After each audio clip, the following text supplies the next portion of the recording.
BNP নিজের দলের 237 প্রার্থী ঘোষণা করেছে, কিন্তু বাকিদের জন্য সেখানে জায়গা রাখছে মিত্রদের জন্য। কোন কোন জোট নেতাকে বিএনপির গ্রিন সিগন্যাল দেওয়া হয়েছে সেই তালিকাই এখন রাজনীতির আলোচনার কেন্দ্রে।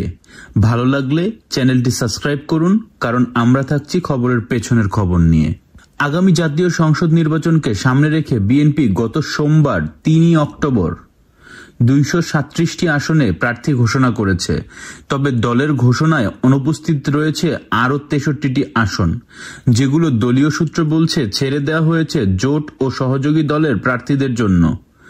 দলীয় সূত্রের দাবি, গ্রিন সিগন্যাল পাওয়ার নামের তালিকায় আছেন অন্তত 12 জন শীর্ষ নেতা।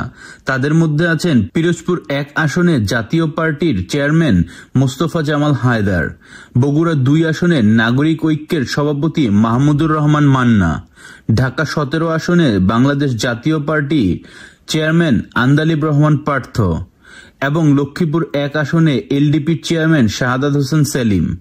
এছাড়া কিশোরগঞ্জ 5 আসনে বাংলাদেশ জাতীয় দলের চেয়ারম্যান সৈয়দ এহসানুল হুদা, ঢাকা 13 আসনে এনডিএম চেয়ারম্যান ববি হাজ্জাজ, ব্রাহ্মণবাড়িয়া 6-এ গণসংহতির প্রধান সমন্বয়ক জোনায়েদ সাকি, আর চট্টগ্রাম 14 আসনে এলডিপির চেয়ারম্যান কর্নেল অবসরপ্রাপ্ত অলি আহমেদের ছেলে অধ্যাপক ওমর ফারুকও আছেন এই তালিকায়।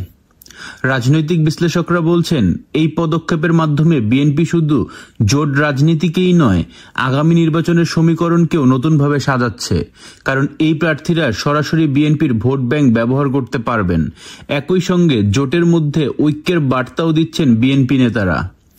অন্যদিকে কুমিল্লা 7 আসনে এলডিপির মহাসচিব ডক্টর রেদওয়ান আহমেদ, নড়াইল 2-এ NPP chairman doctor Fariduzzaman Farhad, Patuakhali 3 আসনে গণ অধিকার পরিষদের সভাপতি নুরুল হক নূর এবং ঝিনাইদহ 2 আসনে সংগঠনের সাধারণ সম্পাদক রাশেদ খানও পেয়েছেন বিএনপির নীরব সমর্থন।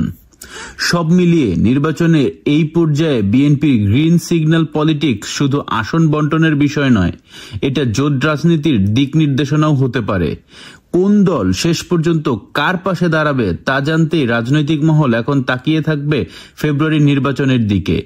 আপনি কি মনে করেন নিচে কমেন্ট করে জানাবেন। ধন্যবাদ।